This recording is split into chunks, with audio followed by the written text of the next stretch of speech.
Bom, pessoal, então retomando o estudo do mandado de injunção, nós vamos agora analisar aspectos processuais do MI, do mandado de injunção. O primeiro destaque que eu faço a vocês é o artigo 5º da lei que rege o mandado de injunção. Ou seja, recebida a inicial, serão tomadas, ordenadas as seguintes medidas. Vamos lá.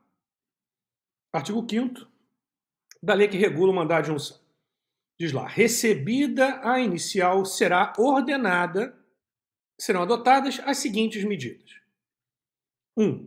A notificação do impetrado sobre o conteúdo da petição inicial, devendo-lhe ser enviada a segunda via apresentada com as cópias dos documentos, a fim de que, no prazo de 10 dias, preste informações.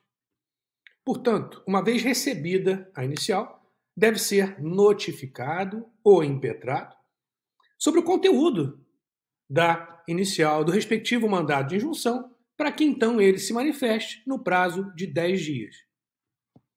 Inciso 2.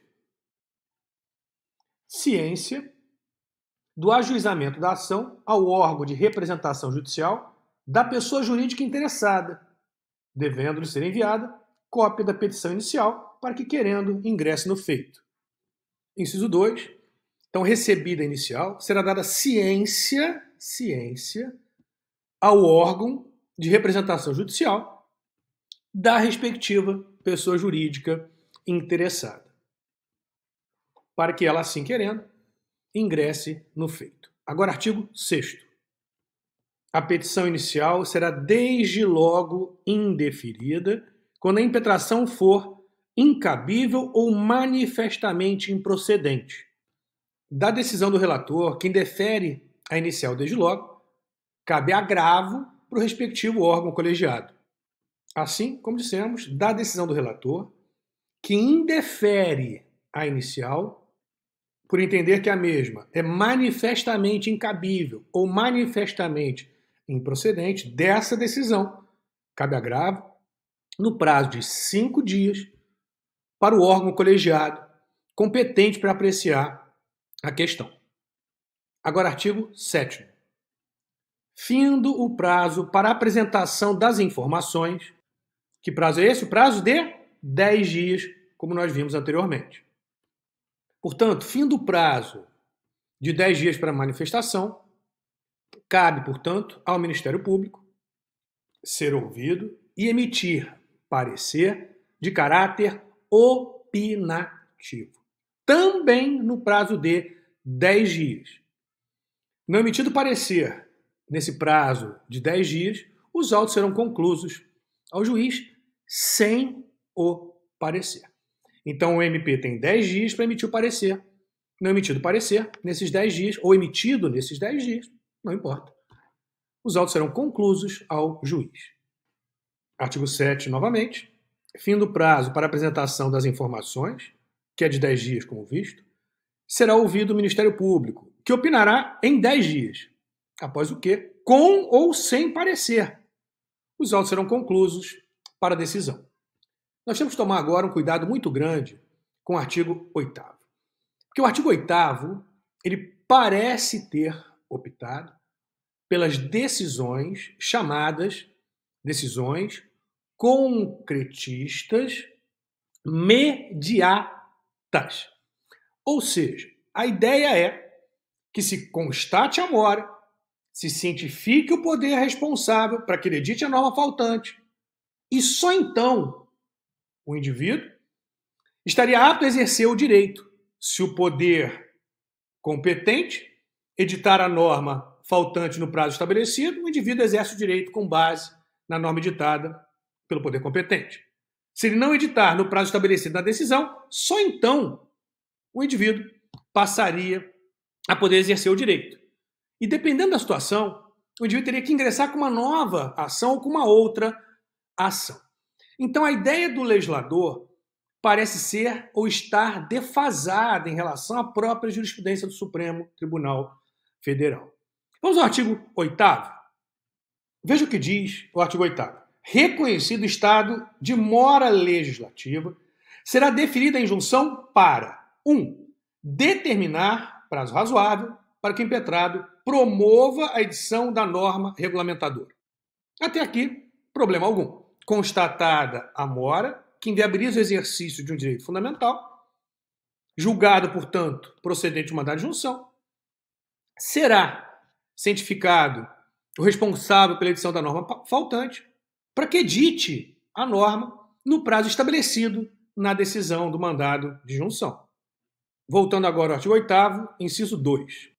Novamente no caput, reconhecido o estado de mora legislativa, será deferida a injunção para, inciso 2, estabelecer as condições em que se dará o exercício dos direitos, das liberdades ou das prerrogativas reclamados, ou, se for o caso, as condições em que poderá o interessado promover ação própria visando em exercê-los, caso não seja suprida a mora legislativa no prazo determinado.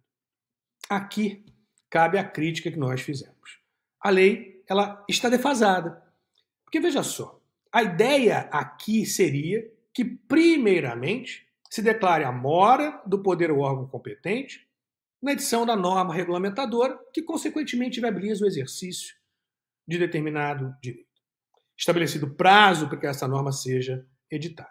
Até aqui, como falamos, problema algum.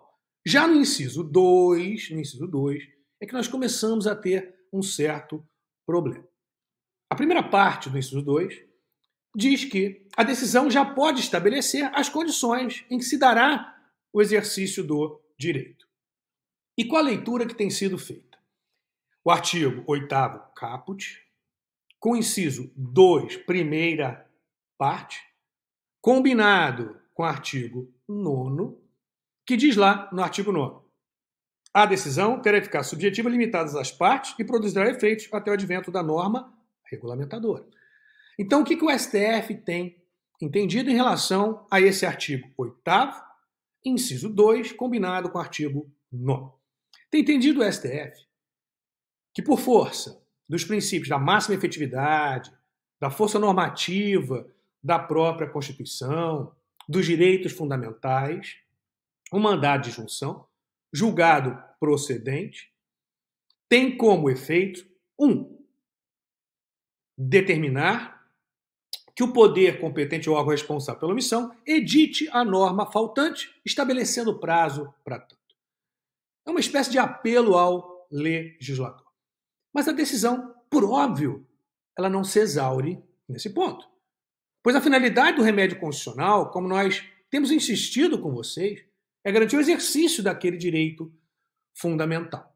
O STF, então, lê o inciso 2, primeira parte do inciso 2, combinado com o artigo 9º, dizendo, então, que a própria decisão, veja lá a primeira parte do inciso 2 do artigo 8º, será deferida a injunção para, inciso 2, primeira parte, estabelecer as condições em que se dará o exercício dos direitos, das liberdades ou das prerrogativas reclamadas. Ou, veja que tem um ou aí. Nós temos que colocar uma barra, portanto. Então, nessa primeira parte, entende-se que pode o tribunal, ao constatar a mora que inviabiliza o exercício de um direito fundamental, julgado, portanto, procedente o mandado de junção, desde logo estabelecer as condições em que se dá o exercício daquele direito. E feito isso, veja o artigo 9º, olha lá. A decisão que estabelece as condições para o exercício do direito terá eficácia subjetiva limitadas às partes, interpartes, e produzirá efeitos até o advento da norma regulamentadora. E tem-se entendido que a decisão, portanto, ela não se limita a declarar a mora, estabelecer prazo para o legislador, mas não viabilizar o exercício do direito fundamental. Porque se assim fosse, qual seria o efeito interpartes aqui? Qual o efeito para a parte? Sim, porque eu estou cientificando o poder competente, que ele é omisso e deve editar a norma regulamentadora. Essa decisão, que não viabiliza o exercício do direito, é efeito interpartes. Qual o efeito que ela vai produzir em relação ao impetrante? Porque ela está determinando ao impetrado que edite a norma faltante, mas não está viabilizando o exercício do direito. Aí ela estabelece prazo. Se esse novo prazo não for cumprido, o que faz o indivíduo? Vai propor uma outra ação que lhe garanta o exercício do direito? Cadê a celeridade, segurança jurídica, máxima efetividade, força normativa da Constituição e dos direitos fundamentais? Então essa interpretação é defasada. O STF, ele interpreta, portanto, o artigo 8º caput. Pode colocar também o inciso 1, não tem problema nenhum. O inciso 1 e o inciso 2, primeira parte, combinado com o artigo 9º caput, entendendo que o STF, reconhecendo a mora, que inviabiliza o exercício do direito, ele, declarando essa mora, cientifica o poder competente para que edite a norma faltante, regulando o exercício daquele direito. Mas ele, desde logo, em conformidade com a primeira parte do inciso 2 do artigo 8º, estabelece as condições em que se dará o exercício do direito. E como fica a segunda parte, a partir dessa interpretação? Ela é exceção, que na prática tem pouca aplicação. Talvez para aquelas situações, por exemplo, em que você não tem um lapso temporal muito grande em relação à não regulamentação do direito. Por óbvio que esse lapso temporal pequeno, ele vai depender do direito ter sido estabelecido por uma emenda constitucional, porque se for em norma constitucional originária, o lapso temporal já é bastante longo e não há essa justificativa. Reconhecer uma mora de 20, 30 anos, cientificar o poder competente para editar a norma e ainda dizer para o impetrante que ele tem que aguardar um pouco mais para que o legislador ou órgão competente cumpra o seu dever constitucional, edite a norma regulamentadora regulamentando o direito, e aí ele ainda terá que novamente ir a juízo, entrando com uma ação própria, visando exercer o direito, caso não seja suprida essa mora. Essa leitura não atende a diversos princípios constitucionais, como a gente tem falado. Força normativa, máxima efetividade, segurança jurídica, celeridade processual. Assim sendo, a leitura que se faz desses dispositivos é que a decisão, como falado, ela, uma vez reconhecendo a mora, ela cientifica o poder ao órgão competente, estabelecendo um prazo para que ele edite a norma faltante, mas desde logo ela já estabelece as condições para o exercício do direito. E como falado, a segunda parte do inciso 2 do artigo 8º, ela fica para uma situação excepcional, em que você não tem um lapso temporal muito longo quanto à não regulamentação daquele respectivo direito fundamental que dependa da edição de uma norma regulamentadora para que ele seja exercido. O artigo 9º, como já destacado, caput, determina que a decisão tem eficácia subjetiva limitada às partes. A regra, portanto, é que o efeito seja interparte. Nós também já fizemos algumas críticas em relação a esse efeito interparte. Defendemos que o efeito deveria ser erga omnes desde logo, como regra, mas a lei estabeleceu efeito interparte. Mas possibilita, sim, a extensão dos efeitos subjetivos para que você, então, amplie os efeitos da decisão, não se limitando às partes. Veja lá o parágrafo 1º do artigo 9º. Poderá ser conferida eficácia outra parte ou erga omnes à decisão, quando isso for inerente ou indispensável ao exercício do direito, da liberdade e da prerrogativa objeto da impetração. Essa eficácia outra partes ou erga omnes, que tem previsão no parágrafo 1º do artigo 9º, ela foi adotada, por exemplo, anotem, no mandado de junção 712, que tratava da omissão em relação à regulamentação do exercício do direito de greve do servidor público. Importante aqui fazer um destaque com vocês.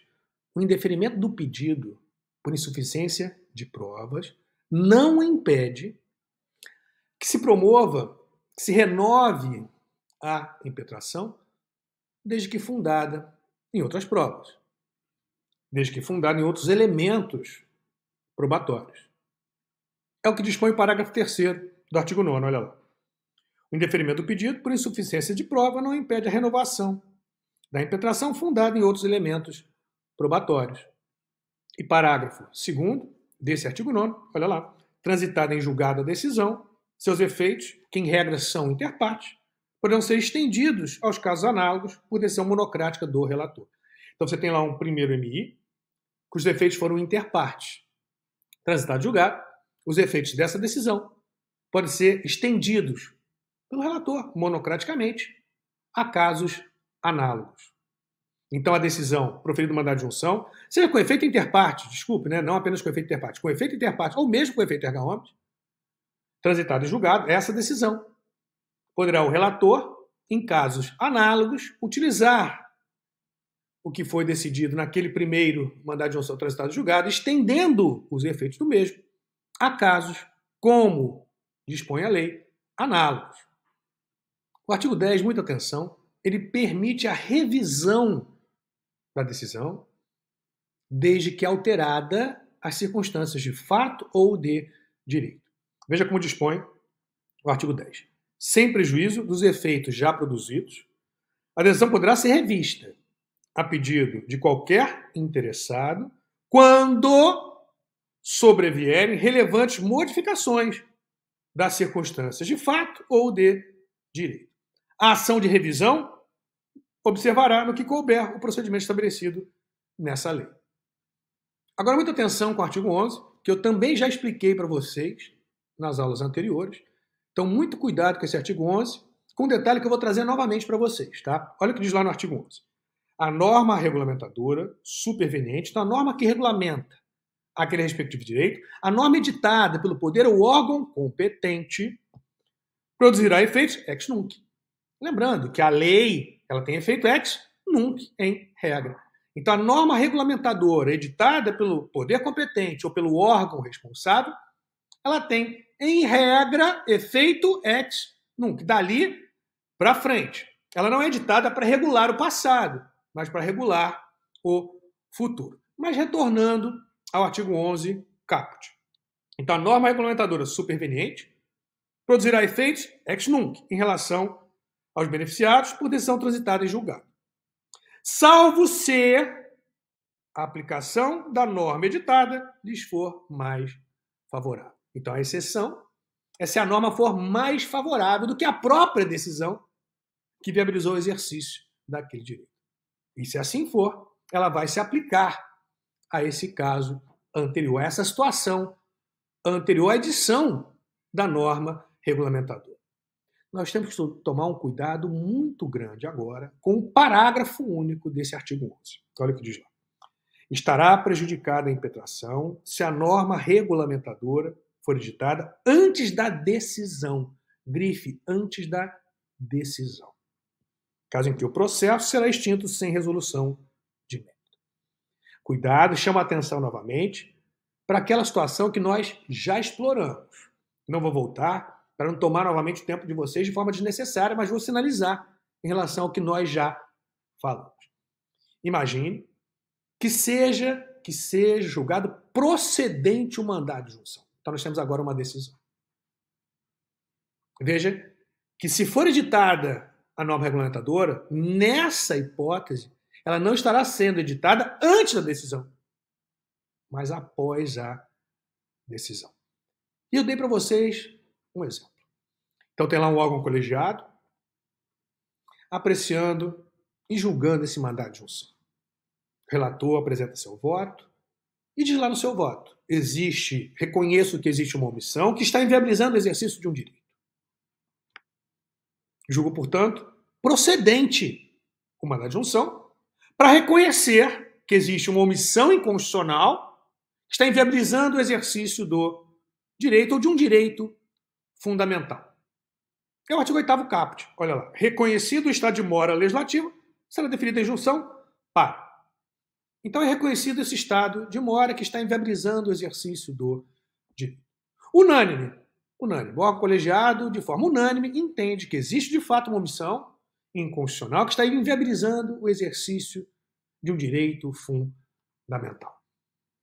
Ou, mais especificamente, relativo à nacionalidade, cidadania e soberania, não apenas em relação a esses direitos, mas especificamente em relação a eles. Agora, a questão volta ao relator, para que ele, então, emita uma decisão em conformidade com o inciso 2, primeira parte do artigo 8º. Olha o que diz lá. Estabelecer as condições em que se dará o exercício dos direitos, das liberdades e das prerrogativas reclamados. Então, o relator diz, olha, eu acho que as condições para que o direito seja exercido são A, B, C e D. Os demais julgadores do órgão colegiado têm que votar em relação a essas condições para o exercício do direito. Imaginemos que um dos julgadores peça vista. 1 ano, ele ainda não devolveu o processo. 1 ano ele não devolveu o processo. É editada a norma regulamentadora que, como nós falamos, tem eficácia ex nunc, dali para frente. Mas a questão aqui, o ponto aqui é, nessa hipótese que eu acabei de descrever para vocês, vai se aplicar a regra estabelecida no parágrafo único do artigo 11? Olha lá. Estará prejudicada a impetração se a norma regulamentadora for editada antes da decisão, caso em que o processo será extinto sem resolução de mérito. Não, porque já houve uma decisão de mérito que julgou procedente o mandado de junção. Então não se aplica, nesse caso, o parágrafo único do artigo 11, como nós já havíamos estudado. Professor, mas a norma foi editada. Sim, com efeito ex nunc. Já o mandado de junção tinha sido julgado procedente um ano antes, no nosso exemplo. Então, o que faz o tribunal? Não julga extinto sem resolução de mérito, prossegue no julgamento para estabelecer as condições para exercício do direito, que é o que faltava à decisão. Mas nesse caso especial, eu diria eu, como já foi editada a norma regulamentadora pelo poder ou órgão competente, o que o tribunal faz? O tribunal utiliza a norma editada como parâmetro e, consequentemente, aplica por analogia essa norma editada, essa norma que tem efeito ex nunc, aplica essa norma por analogia a esse ou esses casos que dependiam apenas do estabelecimento das condições para o exercício do direito, pois o EMI já havia sido julgado procedente reconhecendo a situação de mora que inviabiliza o exercício de um direito fundamental. Agora vamos a algumas observações finais em relação ao mandado de injunção coletivo. O artigo 12 traz os legitimados para impetração do mandado de injunção coletivo. Veja o que diz lá no artigo 12. O mandado de injunção coletivo pode ser promovido, 1. Pelo Ministério Público, quando a tutela requerida for especialmente relevante para a defesa da ordem jurídica, do regime democrático ou dos interesses sociais ou individuais indisponíveis. 2. Por partido político com representação no Congresso Nacional para assegurar o exercício de direitos, liberdades e prerrogativas de seus integrantes, grife, e relacionados à finalidade partidária. Veja que essa legitimação conferida aos partidos políticos ela é muito similar àquela legitimação conferida também aos partidos políticos pela Lei 2016, que regula o mandato de segurança e trata especificamente lá no artigo 21 do mandato de segurança coletivo. Olha o que diz o artigo 21. O mandato de segurança coletivo pode ser impetrado por partido político com representação no Congresso Nacional na defesa de seus interesses legítimos relativos aos seus integrantes ou à finalidade partidária. Seguindo, inciso 3. O mandado de injunção coletivo pode ser promovido por organização sindical, entidade de classe ou associação legalmente constituída e em funcionamento há pelo menos 1 ano para assegurar o exercício dos direitos, liberdades e prerrogativas em favor da totalidade ou de parte de seus membros ou associados, na forma de seus estatutos e desde que pertinentes às suas finalidades, dispensada, para tanto, autorização especial. Vamos novamente ao mesmo artigo 21 da Lei 2016, que regula o mandado de segurança, mais especificamente o mandado de segurança coletivo lá no artigo 21. Então, o artigo 21 novamente. O mandado de segurança coletivo pode ser impetrado por, já vimos, partido político, organização sindical, com entidade de classe, ou a associação legalmente constituída em funcionamento há pelo menos um ano, em defesa de direitos líquidos e certos da totalidade ou de parte de seus membros ou associados, na forma de seus estatutos e desde que, pertinente às suas finalidades, dispensada, para tanto, autorização especial. A diferença, por óbvio, é que no mandado de junção não faz referência a direito líquido e certo. Mas sim, como diz lá, para assegurar o exercício dos direitos, liberdades e prerrogativas. Então, você muda apenas o direito líquido e certo. No mais, a legitimação é igual do mandado de segurança coletivo até aqui. Inciso 4. O mandado de junção coletivo pode ser promovido pela Defensoria Pública, quando a tutela requerida for especialmente relevante para a promoção dos direitos humanos e a defesa dos direitos individuais e coletivos dos necessitados, na forma do inciso 74 do artigo 5º da Constituição Federal. A Defensoria é legitimada quando se tratar de defesa dos direitos humanos ou de direitos individuais e coletivos dos necessitados, dos hipossuficientes. Parágrafo único do artigo 12. Os direitos às liberdades e às prerrogativas protegidos por mandado de junção coletivo são os pertencentes indistintamente a uma coletividade determinada de pessoas ou determinada por grupo, classe ou categoria. Por óbvio, trata-se aqui de mandado de junção coletivo.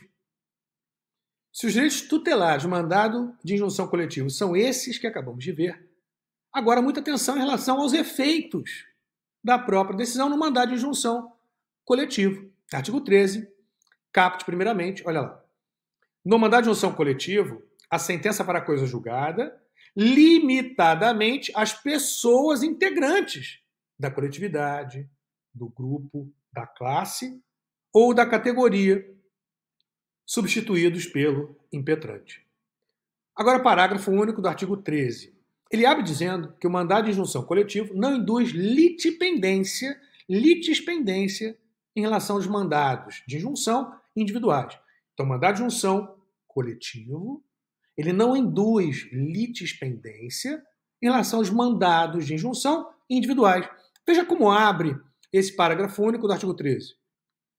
O mandado de injunção coletivo não induz litispendência em relação aos individuais. Agora, atenção. Mas os efeitos da coisa julgada não beneficiarão o impetrante que não requerer a desistência da demanda individual no prazo de 30 dias a contar da ciência comprovada da impetração coletiva. Portanto, para que a decisão no mandado de injunção coletivo beneficie o impetrante individual, ele tem que desistir do mandado de injunção individual em até 30 dias contado do momento que ele tem ciência comprovada da impetração coletiva. Artigo 14. Aplicam-se subsidiariamente ao mandado de injunção as normas do mandado de segurança, disciplinado pela Lei 2016, e do Código de Processo Civil, e ainda pela Lei 13.105, observado o disposto em seus artigos 1045 e 1046. Bom, pessoal, foi um enorme prazer estar aqui com vocês estudando o mandado de injunção. Desejo a todos muito sucesso, abraço e até a próxima.